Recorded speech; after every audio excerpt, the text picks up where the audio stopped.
Buenas tardes, tengan todos ustedes. Hoy, 8 de octubre, seguimos con la transmisión de López Obrador. Aquí es muy importante cómo el senador Ricardo Monreal en sí, cómo quiere hacer lo mismo que hicieron en el periodo neoliberal con COFEPRIS. Eso está muy bueno. Vamos a escuchar cómo le llama la atención a este senador. Él dice general, pero lógicamente que es para Ricardo Monreal, que no se haga tonto. Sabemos que Ricardo Monreal ha tenido muchos acuerdos populares con prianistas, el mayor traicionero de la historia de la 4T. Vamos a escuchar a López Obrador. Querían quitarnos el SAT, porque ahí está lo del cobro de los impuestos y estaban los privilegios de la condonación de los impuestos, de que no pagaran los de arriba, los acuerdos populares, y querían que el SAT fuese como el Banco de México, autónomo. Entonces, ¿cómo se iba a quedar el presidente? Como florero, como adorno. Es lo mismo de estos fideicomisos y de los organismos autónomos. Ahora me doy cuenta de que inclusive legisladores de Morena presentan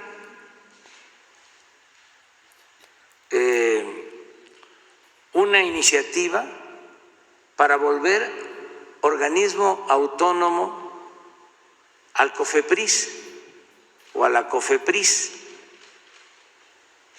Fíjense hasta dónde llegan. ¿Por qué la COFEPRIS va a ser autónoma? Porque ahí están los intereses de los laboratorios, de las farmacéuticas, de las cigarreras, de los que venden el alcohol. Tiene que ver la COFEPRIS con todo lo sanitario y no quieren que dependa de la Secretaría de Salud. Quieren que esté afuera. Y esto lo estoy planteando porque supe de una iniciativa que presentaron legisladores, senadores de Morena. Y aquí aprovecho para decirles, pues tengan cuidado, son libres, pero el modus operandi durante el neoliberalismo fue la creación de estos órganos autónomos. Lo que hicieron con la llamada reforma energética, crear órganos autónomos para todo. En el caso de las telecomunicaciones, crearon su órgano autónomo. No tiene autoridad la Secretaría de Comunicaciones. Quien realmente manda y otorga los permisos y decide es un organismo de telecomunicaciones autónomo. Y así pulverizaron completamente la responsabilidad del gobierno para que los intereses de grupos predominaran. Entonces estoy aprovechando para mandar este aviso a los legisladores, porque no sé qué les dijeron como hubo una reestructuración en la Secretaría de Salud y determinamos que el subsecretario de Salud, Hugo López-Gatell, se hiciera cargo también de coordinar lo de la COFEPRIS. Me imagino que eso fue lo que los alteró, los ofuscó, porque Hugo no es bien visto por los que se sienten afectados con el etiquetado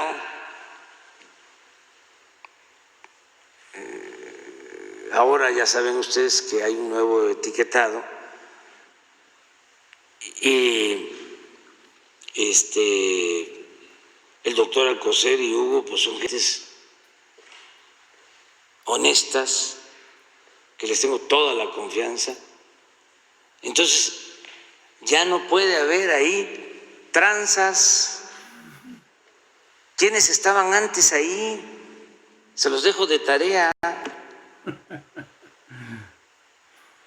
Manejando la COFEPRIS. Entonces tengo que estar ahora sí que a las vivas, porque si no se nos cuelan y todavía no terminamos de renovar el gobierno. Hay mucha gente enquistada con otras ideas y con otras concepciones y con mañas.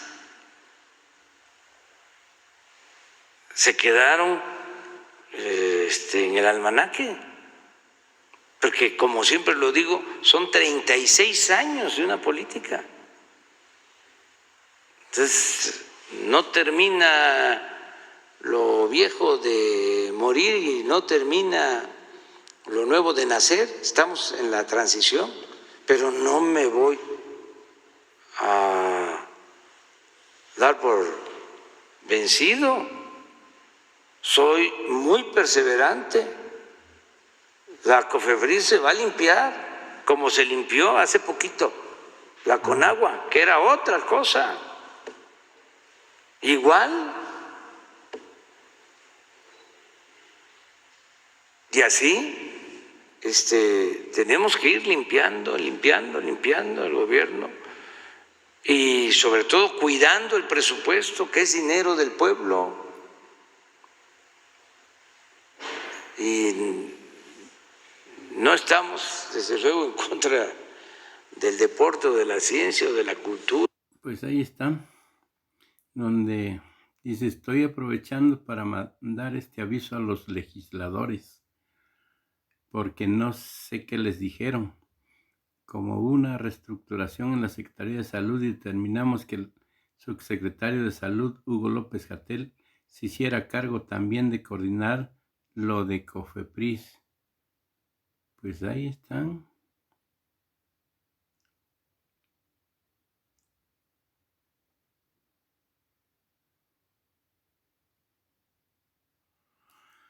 Bueno. Muchas gracias, señor presidente. Miguel Arzate, del Sistema Público de Radiodifusión, Canal 14, LSPR. Preguntarle, señor presidente, ayer el exsecretario de Hacienda, Agustín Carstens, participó en el foro de banca internacional de banca.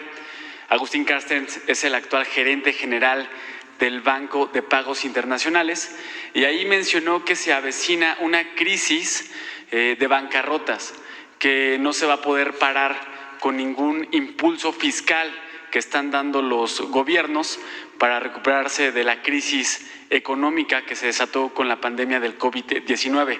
Preguntarle, señor presidente, ¿qué opinión le merecen los dichos del exsecretario de Hacienda durante la gestión del expresidente Felipe Calderón? Ya nos ha mencionado que este exsecretario de Hacienda era muy exitoso cuando presentaba sus paquetes económicos, y preguntarle la proyección que tiene para, ya se presentó el paquete económico, la propuesta del paquete económico para el siguiente año, pero preguntarle si usted considera, sus proyecciones apuntan a una crisis de la cual no podremos recuperarnos, y si usted prevé que se venga una crisis de bancarrotas, como lo dice el exsecretario de Hacienda. Gracias. Sí, yo creo que él se refería a que se optó en varios países por más de lo mismo. Se aplicó la receta de dar prórrogas en el pago de impuestos, rescatar a empresas, de contratar deuda, y eso, la verdad es que no ha servido.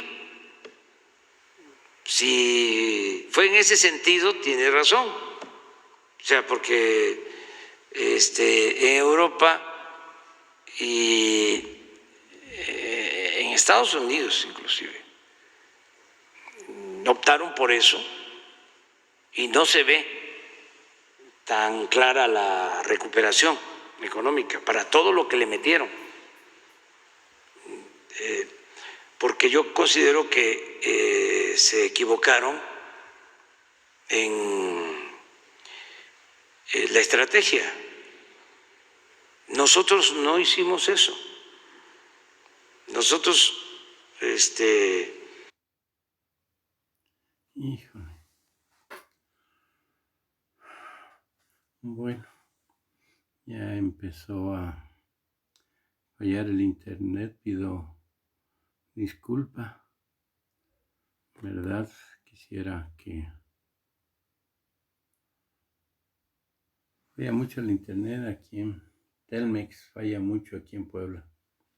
En verdad que sí, no, así estamos todos los días. Veces que agarra, veces que no agarra. Bueno,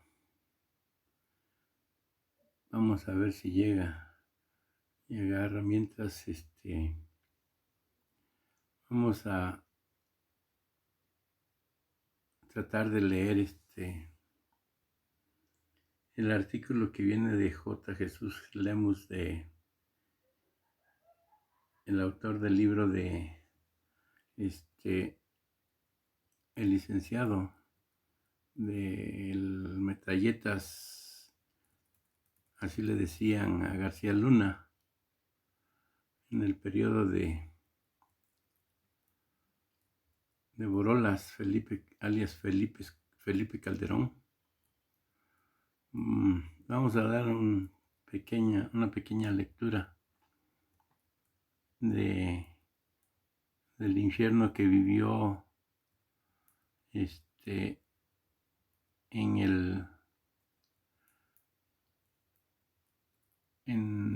Puente Grande, Jalisco, en el periodo que lo agarró en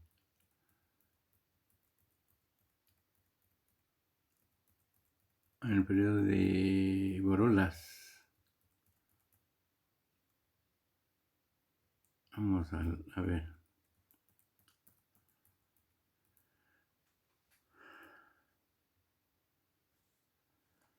No quiere salir, vamos a ver. Creo que aquí lo encontré.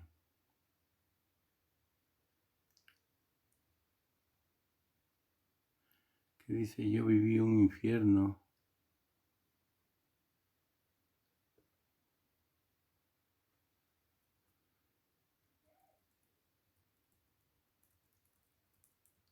No quiere llegar el internet.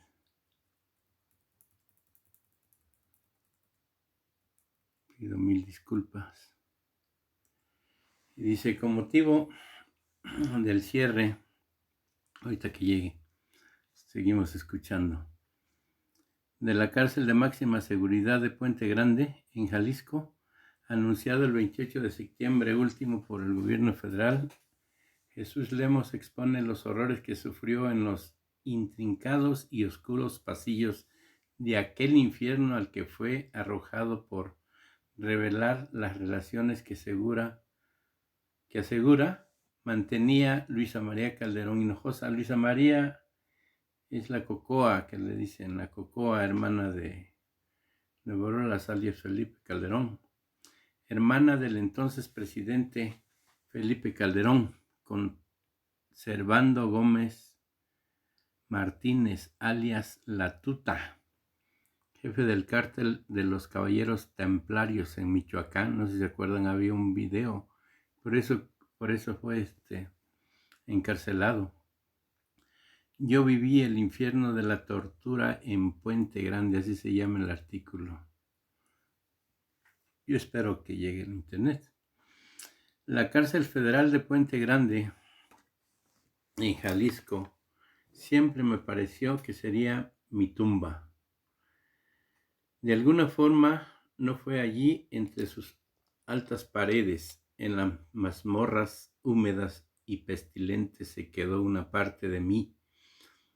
Hace exactamente 3,219 días que salí de esa prisión y no ha pasado uno solo de ellos en el cual el recuerdo no me lleve otra vez al interior de la celda.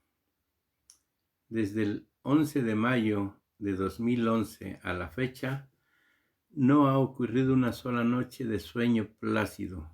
Las pesadillas de la cárcel siempre me despierta al filo de la madrugada, empapado de sudor, sintiendo los golpes de los toletes de los guardias que se prenden en la espalda, los ladridos de los perros taladrando los sentidos y los tirones de cabellos de una mano anónima que me obliga a ver los ojos rojos y vidriosos de un guardia.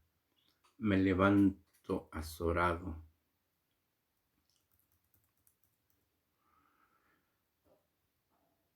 Esa es la manera de vivir todos los días mi encierro en Puente Grande. Hoy soy un hombre libre, pero solo físicamente.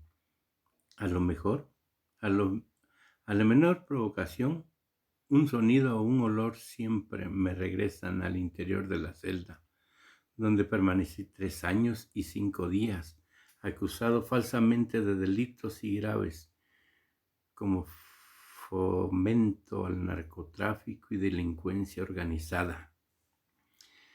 Los cargos que se me imputaron por parte de la Secretaría de Seguridad Pública de Genaro García Luna, luego de haber publicado en el periódico El Tiempo de La Piedad, Michoacán, las relaciones que mantenía Luisa María Calderón Hinojosa, alias La Cocoa, hermana del entonces presidente Felipe Calderón, con Servando Gómez Martínez La Tuta, jefe del cártel de los Caballeros Templarios, todavía son un enigma social que me mantiene en el desplazamiento. Después de la cárcel, luego de que decenas de medios publicaron un boletín de prensa con mi fotografía desde la Secretaría de Seguridad Pública y el entonces PGR,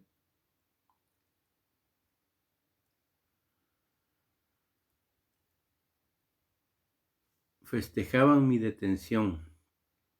Fui calificado mediáticamente como el narcoperiodista, el falso reportero que dirigía el cártel de los Caballeros Templarios en Michoacán, el narcoreportero que operaba en 7 estados del país. Válgame Dios, vaya que estaba duro Felipe, y pide derechos humanos, el desgraciado.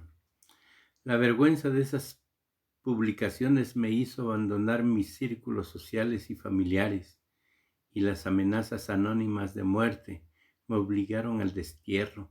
Desde hace 9 años no pongo un pie en mi tierra. Desde hace 9 años, además de vivir el desplazamiento forzado, huyendo de un lado a otro por todo el país, sigo siendo preso de la cárcel de Puente Grande. La brutalidad con la que fui tratado dentro de ese penal federal no solo me dejó lesiones físicas, las secuelas psicológicas simplemente no han sanado. Todos los días me sumen en estado de depresión, angustia y pánico, que a veces solo aminoran con el alcohol y el tabaco. Es una muerte lenta, lo sé, pero al menos así puedo alcanzar momentos de cordura que me permiten seguir en lo que más amo, el ejercicio libre del periodismo. De haberlo sabido, yo que iba a saber que, creyendo en la libertad de prensa, el hecho de denunciar la relación de la hermana del entonces presidente de México con uno de los líderes del narcotráfico más buscado me iba a llevar a vivir la peor experiencia de mi vida. De saber lo que tendría que vivir a causa de esa información, seguramente me hubiera autocensurado, seguro me hubiera callado. A final de cuentas, no habría transformado en nada la realidad lacerante de la fallida y falsa guerra contra el narco. Pero no, el maldito gen del periodismo libre, ese que afortunadamente aún fecunda a muchos comunicadores, me impulsó a cumplir con mi cometido dictado desde la conciencia, con mi cometido sin medir consecuencias. Escribí como si estuviera en un país libre.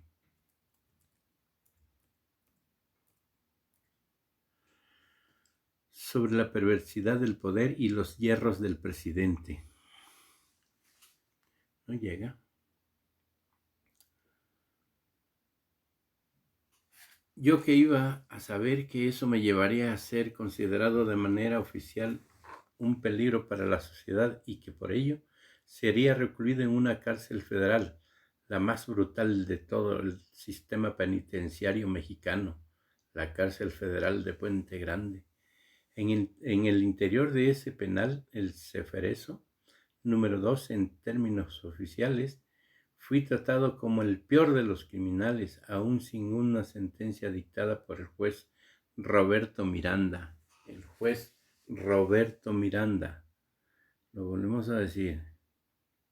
Roberto Miranda, quien llevó mi proceso penal desde el Juzgado Segundo de lo Penal en Guanajuato. La dirección de Puente Grande decretó para mi persona un castigo adicional a la privación de la libertad. Fui sometido a torturas físicas constante durante los primeros 6 meses del encierro. La dirección de la cárcel consideró que necesitaba una terapia de reeducación. Se me consideró un rebelde y fui sometido, como muchos otros internos, a un trato cruel e inhumano. Lo menos que padecí fue hambre y sed.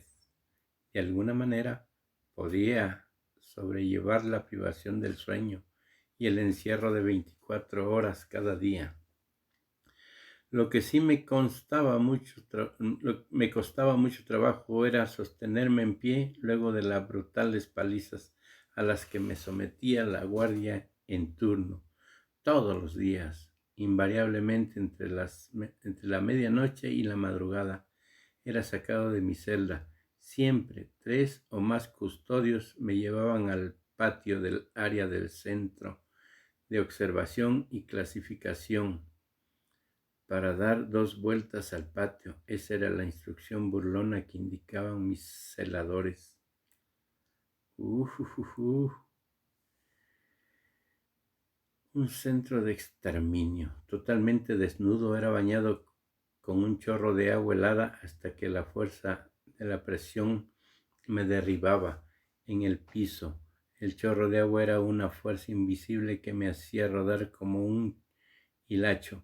La sensación de ahogamiento por el chorro a presión sobre la cara no en pocas veces me hizo pedir clemencia. Nunca nadie escuchó mi reclamo. Solo voces de odio y risotada alcanzaba a escuchar como un sonido profundo y lejano que se desvanecía solo por el ladrido de los perros. Luego de las 2 vueltas reglamentarias, rodando por el piso sobre el perímetro de la cancha de básquetbol, era colocado de rodillas con los brazos en cruz, a veces en el círculo de salto, a veces, creo que ya quiere llegar, ya no llega. Los custodios tiraban a matar, como si hubiera un encono personal, descargaban sus toletes sobre mi espalda. Por instinto trataba de proteger mi cabeza. No fueron pocas veces en que un sonido hueco y el calor de la sangre saliendo de la cabeza me hicieron suponer que estaba viviendo mis últimos minutos de vida. El olor a fierro y sobre la sangre saliendo de mi cabeza no solo me hacía suponer mi muerte en ese momento. Los perros excitados también advertían algo. Querían tener parte del festín que ahí mozamente los custodios celebraban. Yo imploraba que no le faltara fuerza a las manos que sujetaba a los animales. El olor del hocico de los perros anunciaba el riesgo de perder una oreja, nariz o un pedazo de cachete si me movía. Bueno, no llegó el internet, por ahora vamos a cortarle. Tengan una bonita tarde, mañana, noche, a la hora en que lo estén viendo. Un saludo a todo México, en especial a Tetitlán, a los paisanos de Guerrero y de todo México. Saludo a Puebla, que aquí me encuentro. Bueno, me despido. Por ahí le encargo un like y púchenle ahí en la campanita. Aquí abajo está la campanita, púchenle. Se lo agradecería. Muchísimas gracias.